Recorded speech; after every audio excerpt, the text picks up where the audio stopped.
പക്ഷേ ഇപ്പോൾ ഓർക്കുക, അന്ന് അവൾ തിരിച്ച് കാണിച്ചപ്പം തിരിച്ച് ഞാനൊന്ന് മിണ്ടിയിരുന്നെങ്കിൽ ഈ അവസ്ഥ നിങ്ങൾക്ക് വരത്തില്ലായിരുന്നെന്ന്.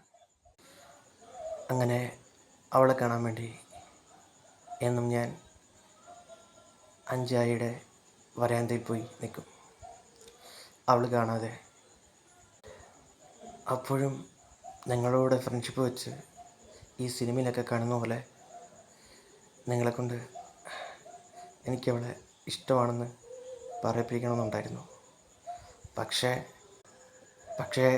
നിങ്ങൾ ആടിത്തിമിർക്കുമായിരുന്നു,